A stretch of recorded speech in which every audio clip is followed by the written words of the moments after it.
หมอยสูงค่ะหมอยสูงพี่ๆน้องๆผู้ปันแห้งขาวใส่หมอหอมกุ๊กก๊อกค่ะเมื่อนี้ก็เป็นวันที่10เดือนธันวาคมที่3ปี2525ในตอนรายการเฮาค่ะตอนในเดออนเอาพี่ๆน้องๆเฮาค่ะมารับถมด้วยข่าวง้าวเกี่ยวกับเรื่องว่าพ่อเฒ่าแม่เฒ่าค่ะยอมปล่อยพาหลานปืนเผาให้ผู้มีน้ำใจมารับเอากว่าเลี้ยงรู้ในเอาก็เพราะว่าพ่อเฒ่าแม่เฒ่าในสืบเลี้ยงรู้หลานก็ในกว่าไหลยาวว่าไหนเมื่อวันที่9เดือนธันวาคมที่3ปี2025ค่ะอันนี้ก็ตั้งฝ่ายผู้สื่อข่าวเขาเนี่ยค่ะเนาะไล่หาบตึงลาดว่าดีขึ้นหลังหนึ่งอันมีไว้อยู่ดีเอิงนาชุมเสียงเจเวงทุ่งฝนเจดอนอุดรธานีค่ะมีพ่อเฒ่าแม่เฒ่าค่ะเนาะเล่งหลานจ้ายแลหลานสาวเนี่ยค่ะพ่อเฒ่าแม่เฒ่าเนี่ยก็ขำและเหย้าเนี่ยค่ะก็เพราะว่ามีโรงตั้งอย่าเผิดตาอยู่ตากินก็เปิ้นนั่นแหละไข่เอาหลานยิ่งในม็อบอัปปันก้นตีอันหักลูกอ่อนเอากว่าเล่งเนี่ยค่ะฝ่ายหนึ่งแม่ลูกอ่อนก็อำมาตย์จ้อยเถียมเลี้ยงรู้ลุ่มล่าปล่อยให้พ่อเฒ่าแม่เฒ่าในไล่เลี้ยงรู้ลุ่มล่าลูกอ่อนหั้งก็เหลวเนี่ยค่ะข้าวย่ำสืบมาในผู้สื่อข่าวเขาเนี่ยก็ไล่ลงปืนตีกว่าโฮบโทบนางสูตรชาวดีอายุไล่65ปีและนายสลัดอายุ72ปีค่ะที่เฮือนหลังนั้นเขาอยู่จ้อมกัน4ก่อนะคะมีพ่อเฒ่าแม่เฒ่าหลานจ้ายแล้วก็หลานสาวค่ะหลานจ้ายในอายุเลย9ขวบหลานสาวซ้ำอายุขวบปลายนะคะนางสู่ชาวดีลาดว่ามะนางค่ะเนาะอยู่เฮือนหลังในตั้งนายสลัดก็เป็นโพใหม่นะคะว่านะอยู่จ้ำกันมาข้าวตั้งก็ไล่มอก7ปีเจ้าในค่ะมื้อเหลียวก็ติเลยว่าตุกข่าอย่าเพิดกินใจเด้ๆก็เพราะว่านางสาวนงลักษ์ลูกยิ่งนั่นค่ะเนาะเอาลูกอ่อนมาฝากเลี้ยงเป็น2ก็ใหญ่อายุ9ปีก็เล็กซ้ำอายุมอก1ขบเจ้าในเนี่ยค่ะแม่เขาได้ก่อกว่าเหตุการณ์ตัดอ้อยที่สุพรรณบุรีค่ะก็เป็นแม่เขานั่นอำยามส่งเงินมาหรูหลมด้วยถึงลูกตัวเจ้าเก่านะคะปล่อยให้แม่เฒ่าเลี้ยงอยู่ห้างก้อยก็เหลียวแม่เฒ่าก็มีการมีงานอายุก็ใหญ่เย้าเนาะกูวันในก็เงินข้าวก็มีกุ้ยไหลเปิงอิงเงินผู้สูงอายุเฮก็ซื้อกินข้าวกินน้ำจึงนั้นกุ้ยเนี่ยค่ะบางวันก็มีเงินซื้อนมปันให้หลานกินค่ะเนาะ ลานในก็กะเลยกินน้ำต้มข้าวจังไหนค่ะตอนตาลานจ้ายก็ใหญ่นั่นกว่าโรงเรียนก็มีเงินให้ปันกว่าที่โรงเรียนค่ะเนาะแล้วก็โรงเรียนพร้อมแล้วก็โรงเรียนพองเฮ็ดจั่งใดค่ะตอนตาหลานก็เล็กหลานยิ่งอ่อน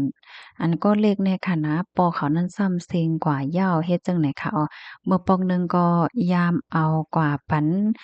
พ่อแม่ฝ่ายปอเขาเล็งจั่งใดค่ะนะก้อยกะว่า พ่อแม่ฝ่ายปอก็เอานั่นขนาดเนาะเสียก็ลัดว่าเดกว่าปันโค้งต้วยหลวนตีไหลเลี่ยงก็กว่าปันลาเฮ็ดจังไหนคะ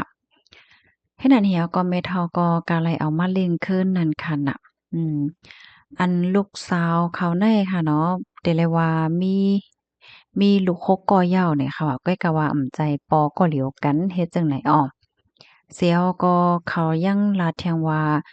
เฮ็ดหมันยาวไหนเนาะก็น่ะว่าลูกก็มีนำน่ะมี6ก่อจังได๋ค่ะนะอันพ่อแม่ฝ่ายโพเอาก่อนเล่งก็มีอยู่3ก่อค่ะมื้อเหลียวแน่กึดอยู่3ก่ออยู่เจ้าแม่เฒ่า2ก่อและอยู่ดีก็เป็นแม่1ก่อว่าไหนคะแม่เฒ่าลาดว่ามื้อเหลียวในที่สืบเลี้ยงล้วนกว่าก็เป้ไหลยาวนั่นค่ะน่ะเนาะสังว่ามีไผไหลมีใจเมตตากรุณาใครรับกอดเล่งหลูบ่ว่านี่จึงยินหลีเนี่ยค่ะยินหลีเดๆปันล้านกว่าอยู่จ้อมเนี่ยค่ะค่ะก็เพราะว่ามื้อเหลียวในแม่เฒ่าก็มีการให้แลหัวแต่เลยเล่งหลูจึงหือ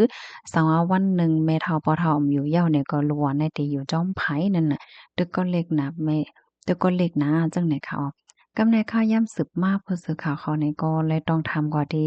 นางสาวนงลักษณ์เนี่ยค่ะเนาะแม่ของลูกอ่อนค่ะแม่ของลูกอ่อนได้ก็ลาดว่าได้ย่อม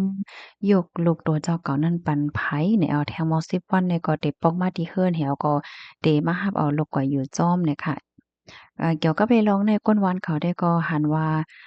ยุ่มนั่นขนาดเนาะว่ามันนั่งเตเล่งลูกไล่เนี่ยค่ะก็เพราะว่าลูกเนี่ยมีเป็น6ก่อค่ะลูก6ก่อก็ไลอยู่เจ้ามันหมดเฮ็ดจั่งใดค่ะเนาะไล่อยู่จ้อมปู่ย่าตายายจั่งไหนกำนำเฮ็ดจั่งไหนเฮียก็แนะนำว่าบ่เป็นไรเด้อก็ปันผู้มีใจเมตตาเขาอันใครมีลูกใครฮักลูกอ่อนนั้นเอาก็เร่งล่าหนังหือลูกอ่อนได้เลยมีอนาคตเตอหลีมาเนี่ยค่ะข้อมูลในเลยปีมาที่ห้องการข่าวสดออกไว้ค่ะ พี่น้องค่ะถอมข่าวโหนยาวหันเทินเจอค่ะค่ะได้ก็ถอมยาวตัวยอเนี่ยก็อึกนึกใจเหมือนหือกมโฮค่ะเนาะลูกอ่อนนั้นอายุตึงมีหมอกหนึ่งขวบเนี่ยไปฮู้หางติเพิ่นเนาะเพราะว่ามันก็ใหญ่มาเสิแลมันฮู้อะเนาะมันฮู้เหมันหันข่าวอันไหนเนี่ยได้มันเดดใจเล็กกะหือกมฮัวเนาะพี่น้องเฮามังปองมังไรแน่กุสุกามในกอมจังหวัดเนาะอันดีค่ะเอามาสืบเป็นแพ่บันพี่น้องค่ะในได้ก็แค่หันว่าเมืองก้นโคงกลางลงในค่ะเนาะอำว่าวานเปิ้นเมืองเฮาค่ะเนาะลองตุกค่าตุกอีอันว่าในมันก็มีอยู่กูดีอันว่านั้นยาวค่ะลูกดินในเห็นไรแต่ย้อนอ่อนพี่น้องค่ะมาถ่อมด้วยข่าวเงาค่ะเนาะที่ในเมืองเฮาเนี่ยค่ะที่ในเมืองเฮาก็จังว่าหือว่าค่ะเนาะลองปางตึกซึกจึไหนก็เหมือนทางมีลองสู้ยุงไว้อยู่ในข่าวเนี่ยก็มีข่าวว่าซึกดาง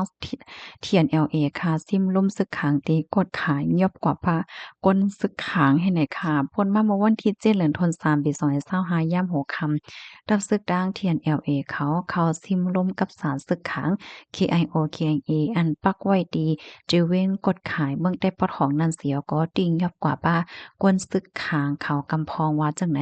ก้นปืนตีเขาลาดว่าเมื่อย่ำหัวค่ำม5โมงตับซึกด้าง TNLA เอาเอ็นแห้งหมอก1ปากปลายมา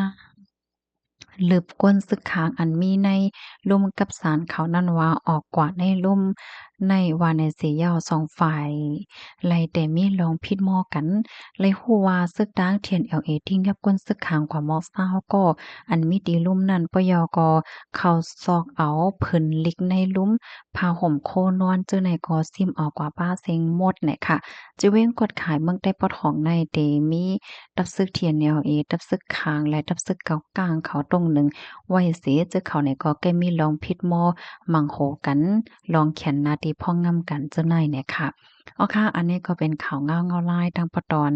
เวงกดขายเนี่ยค่ะข้อมูลในค่ะเลยปีมาที่ห้องการข่าวเงาหาเสียงใต้เตรียมต่างไว้เนี่ยค่ะอ๋อพี่น้องค่ะถอมข่าวเงาโหนในยาวหันถึงเจอพองเพราะว่ามาด้วยเวงกดขายในเป็นเวงเมืองใต้ค่ะเนาะอันเป็นเวงอันมีชื่อเสียงเวงหนึ่งเนี่ยค่ะนะค่ะ พี่น้องค่ะถ่อมกันอยู่ที่ไรตั้งไรต้องตั้งมาเลยค่ะเนาะห้าบถ่อมยอไข่ปันตั้งหันถึง5เพิ่มเทียมข้อมูลแหละเจ้าในขายยินหลีหมจมหับตอนย้อนให้อยู่เลยกินหวานอยู่ก็รอดเพกันกูก็ค่ะนังเฮอพี่น้องค่ะที่ไรถ่อมข่าวเงาคือตั้นกันกูมือกูวันนั่นเลยค่ะเนาะก็จอยกันสืบเปิ้นแพ่แช่กว่าใส่กำค่ะอ๋อยินจมค่ะมอยสูงค่ะ